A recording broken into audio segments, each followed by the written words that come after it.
just chilling in a ship, minding your own business, having a good time, when the world's happiest girl and an actual raccoon roll up and start calling you names. That'd make you pretty mad, right? Well, that's basically what happens when March applies a shield to an ally. It raises your ally's taunt value, which is basically the equivalent of asking enemies to hit that ally. This allows you to have some control over who gets hit or takes damage for the team. With someone like Clara, who counterattacks after being hit, March is an absolutely insane synergy with her because you can farm Svarog's damage while it's not even their turn. It is worth noting that this effect turns off under 30% HP, so you shouldn't be in lethal range most of the time. Also, whenever an enemy hits your shield, March deals a counterattack scaling off of her attack stat up to twice per turn, which also helps her generate more energy. The counterattack energy really adds up too, which helps March get her ultimate, which is the other part of her kit that's broken. Her ultimate deals AoE ice damage to all enemies based off of her attack. But the kicker is that she has a 50% base chance to turn enemies into March 8. This also deals ice damage at the start of each turn. Her insane ability to freeze enemies while also providing taunt and a powerful shield makes her an incredibly useful unit for almost all content.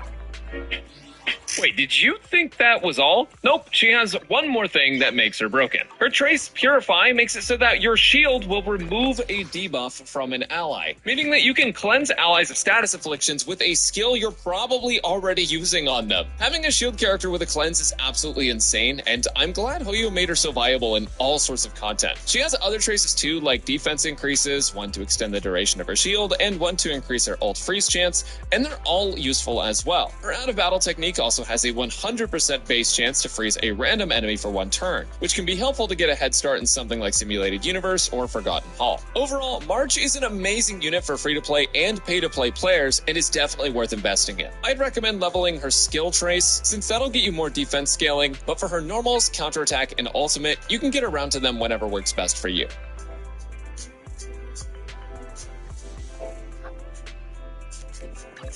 Before I show you how to build March 7th, I want to quickly go over her Eidolons, because if you do manage to get any of them, it may affect how you actually choose to build her. Her first Eidolon is actually a really solid utility for March. After you use her ult, every enemy that gets frozen will generate her 6 energy. Though she only has a 50% base chance to freeze targets, in a best case scenario where you freeze so you have to stay near me to that is heal, 30 energy back to her bank, which is 1/4 of her ultimate gauge. When you combine the bit of energy that you get back with the energy you also get from her counterattacks and skills, she can sometimes even get her ult back a turn earlier. Her Eidolon 2 is a free shield to your lowest HP ally right at the start of fights, which is not only helpful because it doesn't cost a skill point, but also because there are some fights where enemies will outspeed you from the get-go, and this can save that character in a bad situation. E3 levels up her ultimate and basic, which is probably the least value of her Eidolon. Her Foe lets you trigger counterattack one more time per turn, and also gives a partial defense scaling. The extra counterattack is nice, but you might not end up getting a third counter often anyways, but when you do, that's 10 more energy.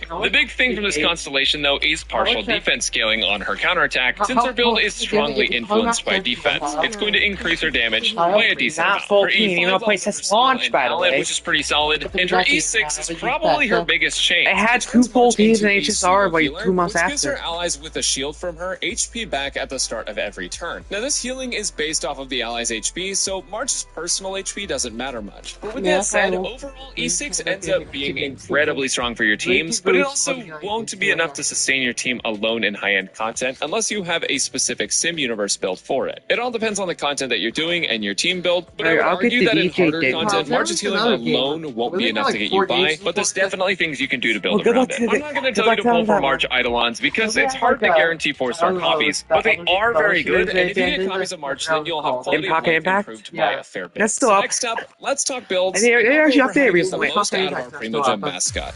Only one. It is their weakest game now.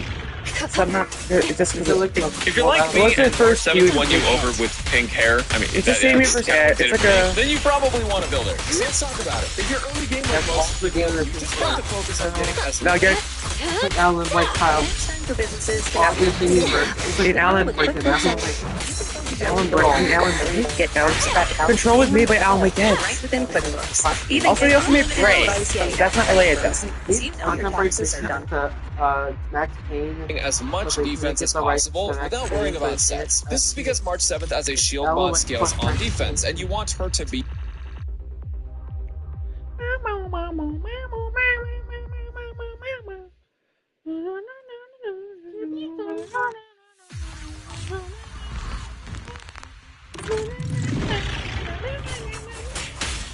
the song's about. The fresh news To is get more Peace Knight of I'm Fury your Palace, joke. which is going to increase your defense by 15% and the max damage your shields can absorb by 20%. This isn't like retracing Bolite in Genshin where it only works on the wearer. This effect applies to shields created by the wearer. It's going to get you the tankiest March 7 shields and allow for the most safety and counterattacks. With that being The said, 5-star race Spark game is is a so support can't character figure out specializing in keeping your team alive and freezing enemies. The main stats can be pretty flexible. In my personal testing and opinion, while going full shield bot can be comfier, March's ability to freeze enemies shouldn't be overlooked. The best build for March 7th in late game is using effect hit rate body, speed boots, defense percent sphere, and an energy regen rope.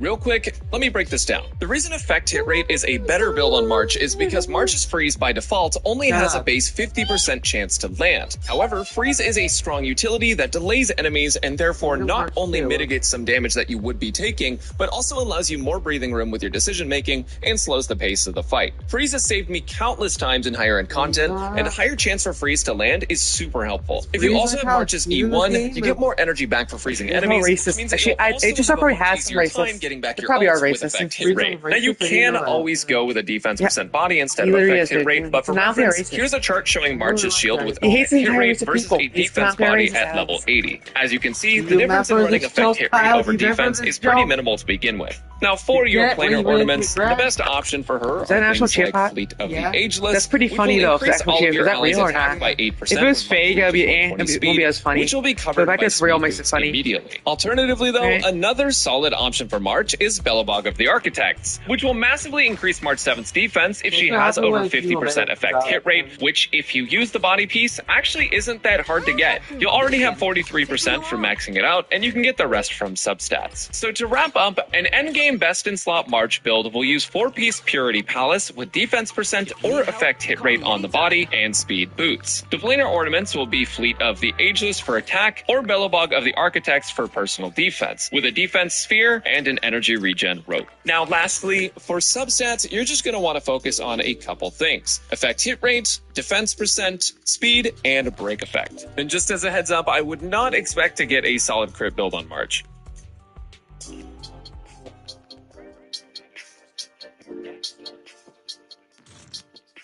The Preservation actually has quite a few powerful light cones you can use even as a free-to-play player, but I'm going to go over them starting with their best options. Jafar's light cone Moment of Victory is an incredibly strong Preservation light cone with a high base defense, a defense increase, and effect hit rate. This is easily her best option if you get lucky enough to get it. It's an insane light cone, and it has a ton of value. Next up, both Day 1 of My New Life and This Is Me are great light cone options for March. This Is Me is a Battle Pass light cone that has high base defense and increases your defense as well as ultimate damage by a portion of the wearer's defense. Take a shot for every time I said defense. This one is particularly good because of the base stats, but Day 1 of My New Life is also great because it reduces ally damage taken, which makes the utility of shields even stronger and massively increases the value of having March on the team. Now, outside of those, We Are Wildfire is going to be your best free-to-play stat stick option, and Trend of the Universal Market, though it has low base stats, can add a bit of damage output to your team. One last really solid option is the 3-star Amber, which has really low base defense, but can give you 32% defense bonus unconditionally, and another 32% defense when you're below half HP, which can also affect how many hits that your shield can take. It would be much better if the base stats weren't 75% of the 4-star options, but it's still a solid early game and free-to-play option. Now, personally, I don't like Landau's Choice, and a lot of people ask me questions about it in my LightCon video. Finding Taunt is great and all, but March 7th isn't necessarily the one who wants Taunt on her all the time, depending on who you're playing. And it also does not provide a defense stat bonus and has the lowest 4-star base stat option. You can use it if you want March to be the one to taunt enemies, because running Landau's Choice on her as well as her personal shield will definitely get her attack